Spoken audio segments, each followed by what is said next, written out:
back, relax, and maybe get yourself a snack. Me and you gonna have a little chat about books. Hey guys, I'm going to do a wrap up for you today of my February, March and April books because I read quite a lot and I have not spoken to you about any of them. If there's anything you want to see a full review of, let me know because I can do that, and there's a couple that I will definitely be reviewing anyway, so I'll let you know what those are as we go. Let's get started. First up, in February, I read The Will of the Many. I gave this a 5 stars. It is an exceptional read, and it's the only 5 stars I've given out this year, I think, so far. So I would rate this one incredibly highly, and I would say if you're going to read any of the books from this video, that's probably the one to read if you're into fantasy, because it's just fabulous, and James Islington delivers. And I will be doing a full review of that because I already have one filmed, I just never got around to editing it, so I will do that. Next up, I read some non-fiction, which was The Salt Path by Raina Wynne. This is about a couple who are homeless, and so they decide to walk the Cornish Salt Path or Coastal Path, and whilst they're doing so, they go through some emotional issues with their health as well. So it's a really loving story, and it's really good on audio because the author actually narrates it, which I like a lot, and I gave this 4 stars. Then I read another non-fiction, Are We Smart Enough to Know How Smart Animals Really Are? This one was a little bit wordy in places and a little bit convoluted, but some of the ideas were really interesting and thought-provoking, and I did like that. So I think I gave this a 3 stars in the end overall. Then I read Saint Death's Daughter. This one I picked up in Waterstones a little while ago, and it just sounded like a fun, kind of wacky read, and it's exactly that. It definitely feels a little bit weird and dark and just twisted, but in a really charming and bizarre, over-the-top kind of way.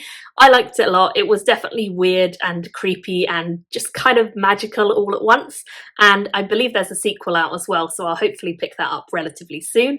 But yeah, it was just an unexpected one that I really enjoyed, so I think I gave that 4 stars overall. Then I read another book club one at work, and this is When No One Is Watching. This one I gave 4 stars to in the end. It had some really interesting and thought-provoking discussions about race and politics of race, and just generally like gentrification and kind of all sorts of things that I don't really consider myself in day-to-day life very much, and things that I should be thinking about. So I was really interested in the commentary in this book. The story itself is a kind of mystery, and it was okay, and I enjoyed it. It's like a thriller mystery about what's really going on with the people in the neighborhood. But I didn't love it, so I ended up giving it 4 stars only because of the discussions. I think if it had just been the plot and the discussions weren't there, then I think it would have been 3 stars, so take that how you will. Next, I read for the Irish Readathon, which I planned to read loads for, and then I only read like 2 of the books that I planned on reading because of all my health stuff going on.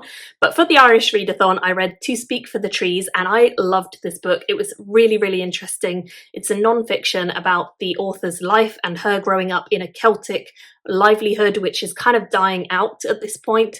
And it's all about her connection with nature and how she goes on to use all of the ideas and things that she's been taught growing up in this Celtic lifestyle and apply it to her scientific degrees and her scientific understanding of the world as she kind of learns and grows. And she actually manages to prove a lot of the theories and theoretical stuff that she is taught as a child, which don't really have any particular backup in science. She manages to prove a lot of those things. So she's not only a really interesting author, but also a great scientist. And this was, again, just such a fascinating read. For non-fiction, I really, really rate this. And I think I gave it 4.5 stars in the end. So I'd highly recommend that if you're looking for something a little bit different with non-fiction. And it was a great choice for the Irish Readathon because, as I say, her heritage is like a Celtic Irish heritage. So that was really lovely to have her story told to me on audio. I recommend the audio. Another one that I read for the Irish Readathon is The Children of Gods and Fighting Men. This one was recommended by a lot of people for this readathon, and it's kind of like a historical fantasy, I would say, based a little bit in sort of Irish Viking crossover, and then England crossover as well. I thought it was interesting. I do think it pulls a little bit on history, and there is some magic woven in with some people who can do different powers, but for me it just fell a little bit flat at times. It felt a little bit convoluted.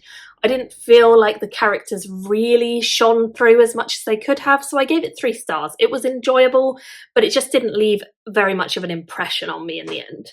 Another non-fiction one that I read for my workbook club is The Sun Does Shine.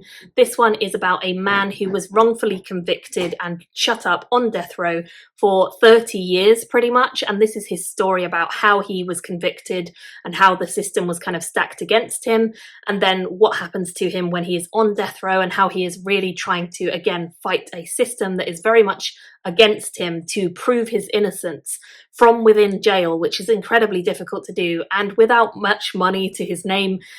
He has a couple of people who are kind of rooting for him, like his family and friends who really do believe in him, but it's very hard to prove your innocence once you're locked up. So it's kind of about that. It is the American judicial system, as we don't have death row over here. So it's an interesting story. I do think if you've read Just Mercy by Bryan Stevenson and you're interested in more like that and that topic, this is a good one, because Bryan Stevenson actually helps the author of this book to get out of jail. So I really like the two of them together. I think that they are like a good combo. It wasn't exactly a nice read, but it was definitely a read which was a necessary read to see the injustices that are done to people in the name of the law. And sometimes the law is wrong, because sometimes people make mistakes, and it's just about how much the law can be stacked against certain individuals and how we should maybe think about revising that. So yeah, I like that one. I gave that 4 stars. I will say it is pretty bleak and brutal at times, and some of the things that our author goes through and sees and senses on death row in particular were not nice. So don't necessarily read this one if you're a bit squeamish, because there are some pretty nasty descriptions of things that happen. I then read Hell for Hire, which was by Rachel Aaron. I don't think this one's out yet. She sent it to me for review, and I'm so glad she did, because I love her books, and this was no exception. It's an urban fantasy, and I just found it so much fun, very much on the same vein as Nice Dragons finished last. So if you like that series by her, pretty sure you're going to like this series, and it is the start of a series. It has all the things you would want to see, like magic, mayhem, deception, crazy portals into other dimensions, a split up world of chaos ruled over by a potentially corrupt god. Just lots of cool stuff really, and a very easy, very quick read, so I highly recommend that one. Again, I gave that a 4 stars, very solid, very enjoyable. Then I read another book which is by an author who is coming to my local library soon. That's called Matrescence, and this is kind of the time period where you are pregnant and leading up to being a mother, and then beyond giving birth and becoming a mother. So matrescence is this word I'd never heard of before, but apparently it's relatively new in our sort of language, and it basically encompasses motherhood in general and everything that you might go through. Now, it's kind of an autobiographical story woven in with sort of scientific studies and notes and ideas about different societies and ways that motherhood is perceived and treated in different societies. There's a lot of statistics of different things I didn't know, and how your body changes and how your mind changes when you get pregnant, or when you have a baby, or when you become a caretaker to a baby. So it's not just people who are pregnant, but also caregivers and people who are around young children and raising them. And I just thought it was a really interesting topic. I'm actually really looking forward to going to the talk that the author is doing about this book, because I feel like from the way that she wrote the book, it sounds like she has a lot to say on the subject, and it's really interesting. And she's got a couple of other non-fiction books as well on different topics, but they all sound really good. So I think I might pick up some more of her books in the future. And I gave that one 4 stars as well. And again, I would say if you're interested in this topic, if it's relevant to you in some way, then definitely worth checking that one out, because it was a book I'd never heard of until my friend said, "Oh, do you want to go to this talk at the library?" And I was like, yeah, but I probably should read the book. And I did, and I really liked it. So yeah, recommend that. Next up, I read The Hexologists. This was one that I think came out last year, and I've been meaning to get to it for a while, because it's by an author that I discovered through SPFBO and really like, and it's his new series, and it's the first one in this series following a couple, and they are hexologists. They go around and they basically fix things using hexes in a world where hexes are kind of looked down upon, but they can be very useful if employed in the right way and by a particularly skilled person like them.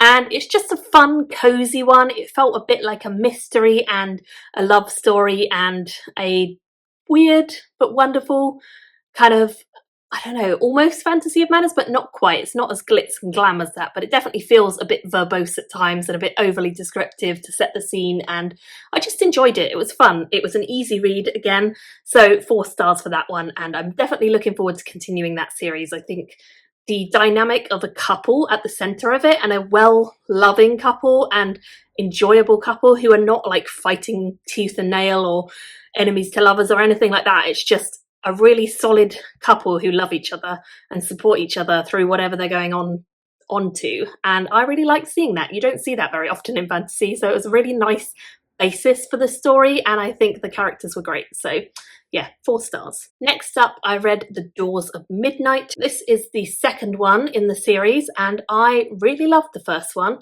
and thought it was a lot of fun. This one felt a little bit like it fell a bit flat for me in places and was a bit overly long in places.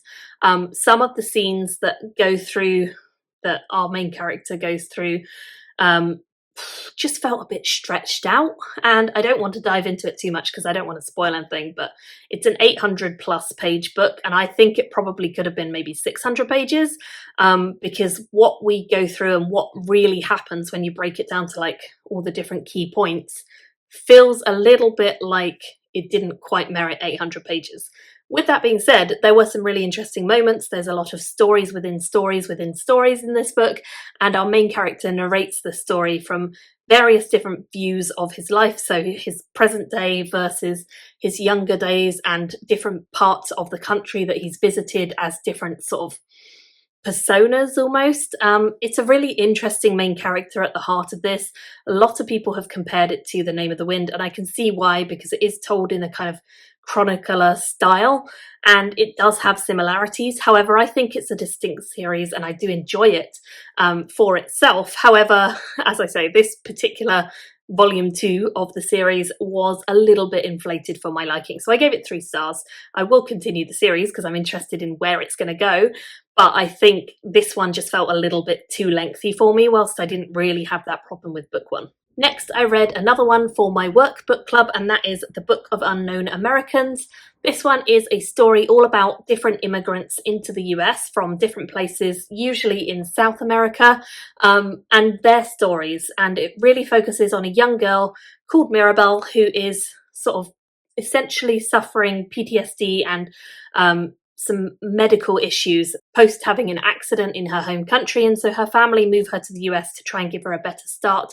She goes to a new school there that's for people with special needs and special requirements, and it's kind of her adjustment story. It's also the story of her next door neighbour and his life and how he greets her and becomes friends with her, and then interwoven with that is lots of different immigrant stories from other people who live in their apartment building or surrounding them. It was a fun read. It definitely had some good insight into some of the characters, but I felt like a lot of the characters were very, very surface level, and it didn't feel like they genuinely believable characters. So I just felt like it was a little bit surface, and I gave it 3 stars. It was enjoyable. It was an interesting one, and I did like some of the parts of it, but it just felt a little bit lacking at places as well. I didn't feel like I really immersed in the story or fell in love with the characters or anything like that. And that is everything that I read over February, March and April. So quite a lot in general, but not as much as I would have read had I not had all the health stuff going on. So I do hope over the coming months to read a lot more. I've already read a book in May and finished it, and I've got another 2, one that I'm about to finish and another one that I anticipate having finished by the end of the month. So yeah, hopefully at least 2 more will happen in the next few days, and then probably a couple more beyond that, because as I say, I've got really back into reading again and I'm loving it. So if there's anything here you want to see a full review of, let me know. Otherwise, thank you all so much for watching, and I will see you in a new video very soon. Bye everyone! Thank you for watching my video today. Go pick up a book, then come back and chat with me again.